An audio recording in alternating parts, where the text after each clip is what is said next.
In a world where image is everything, the glossy fairy tale of Prince Harry and Meghan Markle is starting to show its cracks. Behind the carefully curated narratives and Netflix spotlights, disturbing truths are beginning to surface. The chair of Sensibali, Harry's own charity, has accused him of being a bully cloaked in victimhood, while a former Vanity Fair editor boldly compares Meghan to a master social climber, skilled in manipulation and self-advancement. This isn't just royal-turned-influencer drama, it's a calculated game of power, perception, and control. And today, we're pulling back the curtain.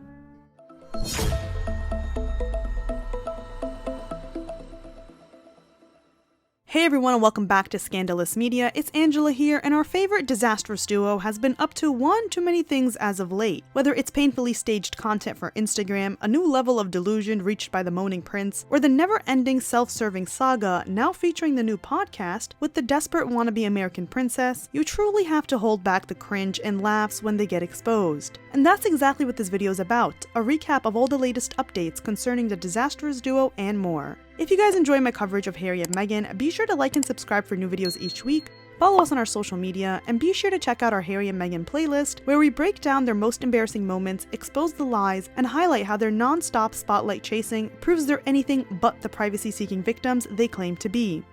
Just like how Harry and Meghan's actions often contradict their supposed commitment to privacy, we're seeing a similar pattern with AI companies, claiming to protect our data while often doing the opposite. Most people don't stop to think about what ChatGPT or Claude AI are doing with our chats. We already know Alexa listens in and suggests products, and Meta follows us around the internet. But with AI, we're sharing way more. Personal thoughts, private questions, even business ideas. It kinda makes you pause, right? That's exactly why I use Venice AI, the sponsor of today's video. Venice AI is a private, permissionless AI platform that doesn't track me, store my data, or filter what I can say. It runs powerful open-source AI models right in your web browser, text, code, even image generation, and you don't have to download or install anything. It doesn't track you or censor what the AI can say, all your messages are encrypted, and your chat history stays local right in your own browser. With the Pro plan, you can get even more control. You can upload PDFs to get summaries, disable safe mode for fully uncensored image generation, customize the system prompt to shape how the AI responds, and enjoy unlimited text and generous image limits.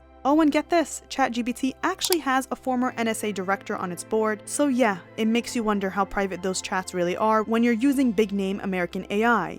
Sam Altman even recently came out and said that ChatGPT will now reference all your past conversations and get to know you over time.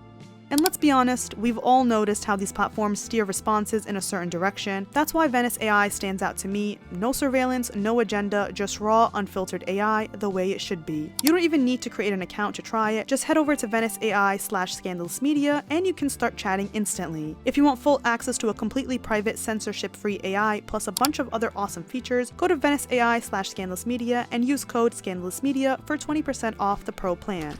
And now, let's get back into the video. Meghan's Instagram spectacle, using the kids and copying Catherine. The biggest fumble had to be Meghan Markle going from being an actual working royal and duchess who got what seemed like an unlimited budget to dress however she wants, to being a regular schmegular Instagram influencer hustling affiliate links for commission. After With Love, Meghan's hair didn't promote her lifestyle brand as ever, considering the brand wasn't finalized and still seems like it isn't with its mid-packaging and all-over-the-place concept, it seemed like she took another hit because nothing appeared to be sponsored because brands aren't eager to invest in Meghan and have her front their products. Instead, Meghan has to do it herself. And that came with her creating a Shop My page on Instagram where she wrote, "Many of you have asked, so here you go. A little shopping to start the week. More to come, link in bio." And it seems like no one really asked, and yet she described the page as a hand-picked and curated collection of the things I love, which is her building her brand on the idea that she, as a public figure, has so much to offer, whether that's style tips or run-of-the-mill pasta recipes. Something about her is so special and we need to listen up. She also wrote, "Please note, some products may contain commissionable links." More like every product contains a commissionable link, as this is literally the whole point of Shop My. She slyly admits that she's doing this to get brands to notice her, writing, "You've asked about my nail polish on With Love Meghan, one coat of each plus a few of my other essentials, enjoy," and proceeds to show us a number of things ranging from beauty, skincare, and more. It's not just about Meghan making money off consumers. Affiliate links are standard for influencers, and I'm not knocking the hustle. But with her, it's more strategic. She's doing the things where she promotes first, hoping brands will see the traction and come to her with a deal later.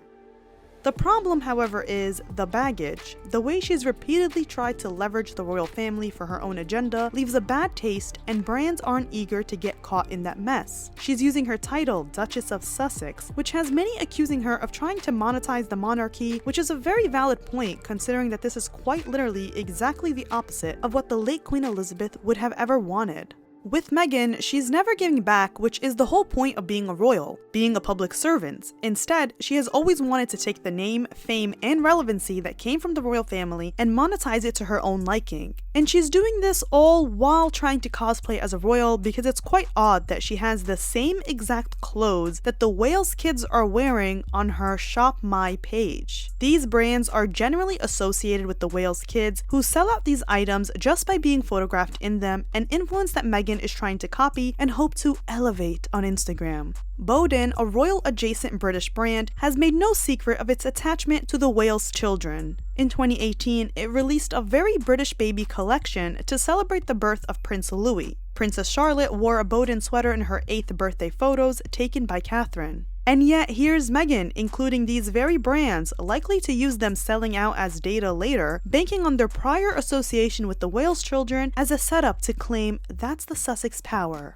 After all, we all know how competitive she is with Catherine and Prince William. It's even more concerning that this page came just weeks after Princess Catherine has reportedly asked the palace to stop disclosing details of what she's wearing to royal engagements in order to have the focus be on really important issues such as her charity work. Meghan should really take notes, but it seems like 2025 is all about revealing that mask and showing her true intentions of being this money-hungry, power-hungry figure disguised as someone who just wants to help us normal folk. She did so much damage in her short time as a working royal that people can't look past her current moves, especially since she's faced no real consequences and has never taken accountability. She accused the royal family of racism and yet is hell-bent on using all her royal benefits while pretending like those were the hardest days of her life. She even uses the royal insignia on her stationery so she can portray this feeling of luxury around her brand, which will of course differentiate her from the other influencers. She's not just another influencer, she's an ex-royal who is an influencer.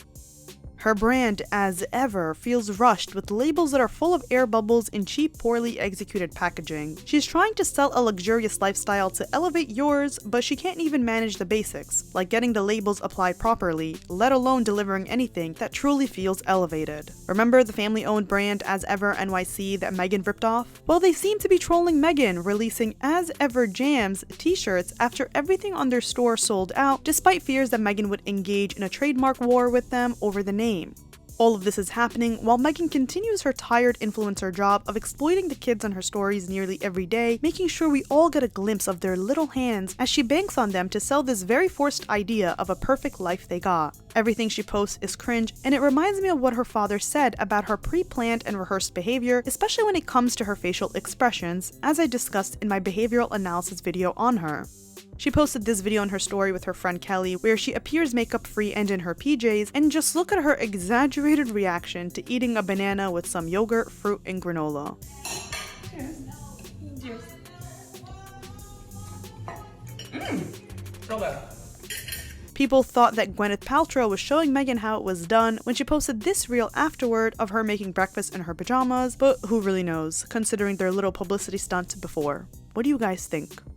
I'll end her Instagram shenanigans with this Easter duckling video where her reaction truly cracks me up. She is really amping it up for the cameras to feed this "I'm a princess, my life is perfect" image. And while it is a cute video, I can't help but laugh at the fake overwhelm with one user writing, "She literally just got dolled up for that 5 seconds of just herself with some ducks." And another saying, "You just know this was a setup. Poor ducks had to be filmed with Megs. She just happened to be there with a cameraman when the ducks crossed. Sure." And while it's not a crime to stage cute and aesthetic content for Instagram, it's just another reason as to why no one can stand Meghan's inauthentic approach to faking this perfect life that she got by literally ruining others, as we will see in this next part of the video. Harry's charity scandal. Dr. Sophie unmasks Meghan's destructive influence.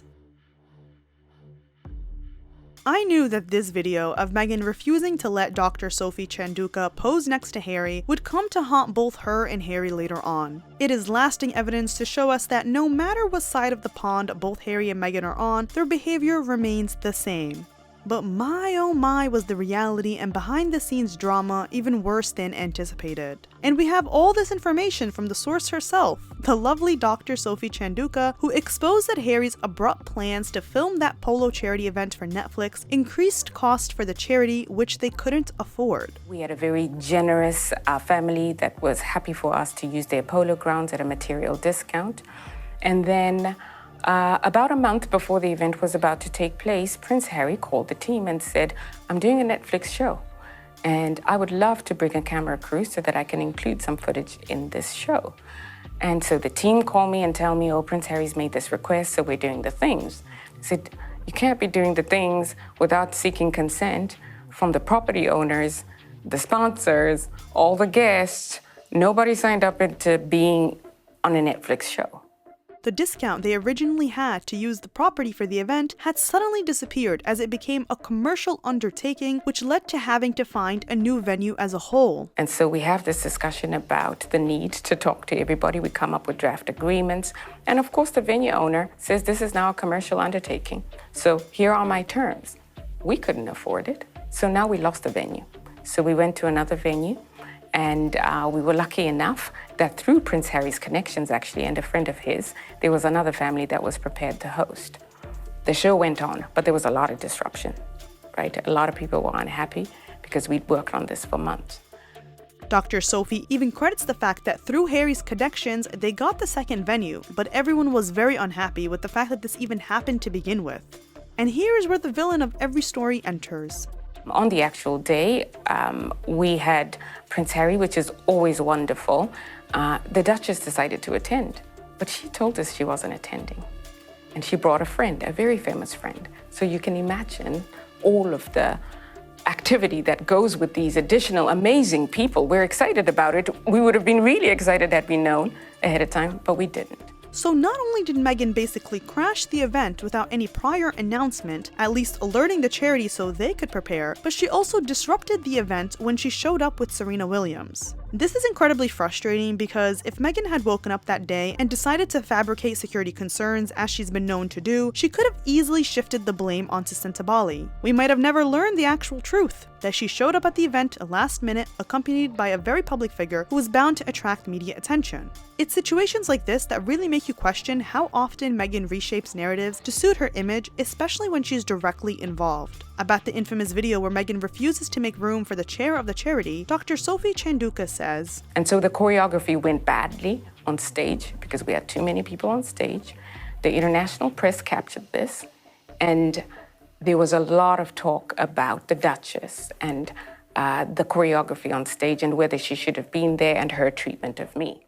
But it gets more embarrassing as she exposes that Harry asked her to clean up the mess that Meghan made. Prince Harry asked me to issue some sort of a statement in support of the Duchess, and I said I wouldn't. Not because I didn't care about the Duchess, but because I knew what would happen if I did so, number one. And number two, because we cannot be an extension of the Sussex.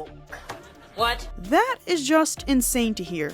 I mean, the sheer audacity of Harry to go ask Dr. Sophie to say something when he should be talking to his wife, who hogs the spotlight whenever she feels like it. We saw this happen in Nigeria, at the Invictus Games, and generally anywhere Meghan is. Everyone saw what happened as it was caught on camera, and no statement could have rewritten what we all saw with our own eyes. And she's right, they're not an extension of the Sussexes. They're not there to pander to them, and yet time and time again, we see that Harry and Meghan want everyone to pander to them and put them first. There's no accountability for Meghan's behavior, just that finger, an extension of the claw, ready to blame everyone else except the culprit.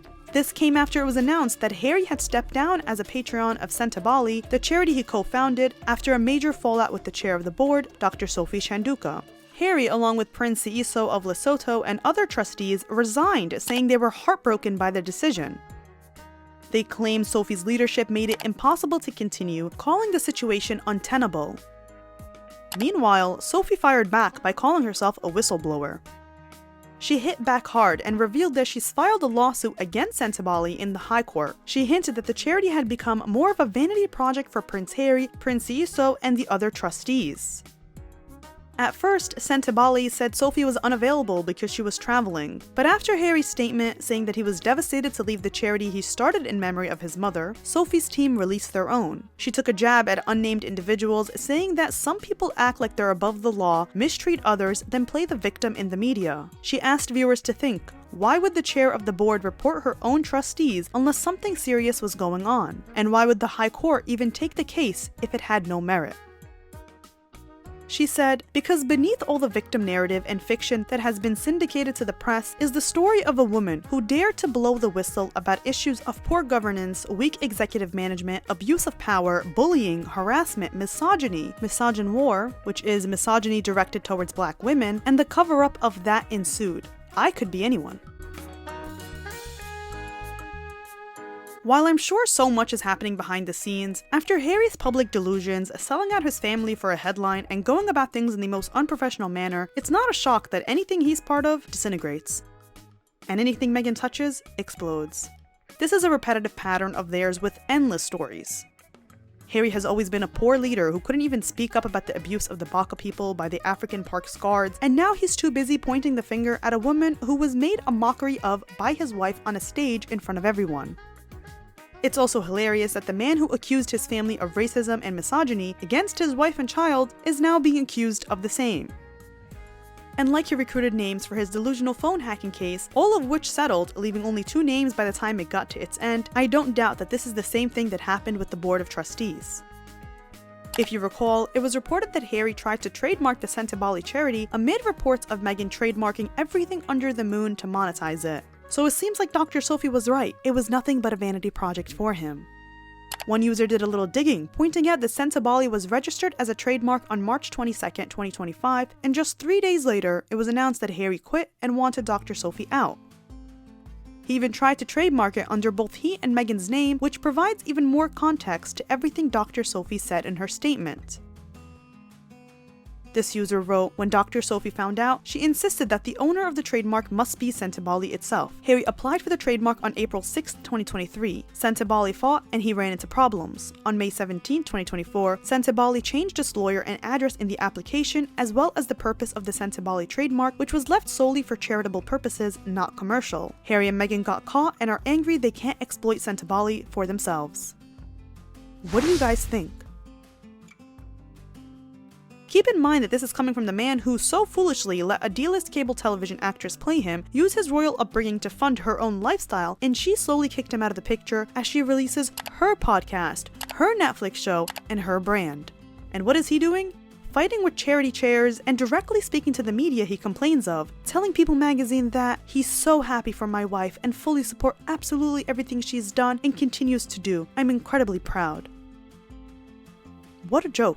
Speaking of jokes, let's talk about Meghan's new podcast. Meghan's podcast. She's never beating the allegations. Confessions of a Female Founder, a concept and title that has been used by others before Mrs. I Can Elevate Anything, is as boring and word salady as expected. Let me know if you guys want a dedicated video on the podcast alone and all the BS Meghan spews in the episodes. On her Instagram story, she posted an excerpt from one of her episodes where, I kid you not, it's an unhinged rant of Meghan talking about how much being a mom is important to her, that she can't even bathe because how much she loves her kids and wants to just stare at photos of them all day long, to which Harry says some BS. I mean, take a listen for yourself, but warning, be aware of the fatal cringe that is to come. Title of mom. Just like me. Favorite title. Love it. I love being a mom. Oh my gosh, I love being a mom so much. It's my favorite thing. It is the thing where you're like, oh my gosh, I just need a break. I just need a minute. I just need a minute. And the second that you step in the other room, you go, oh, but where are they? Okay. Let me scroll through pictures of them endlessly on my phone. And then my husband's like, my love, can you just give yourself a minute? Why don't you go work out? Why don't you go take a bath? I'm like, I know, but I just want to cuddle for, it's the parenting paradigm where it is so full on, and I wouldn't trade it for anything. Yeah. Again, it goes back to what I talked about in my behavioral analysis video, where she tries so hard to force you to believe something, it almost makes you want to question it.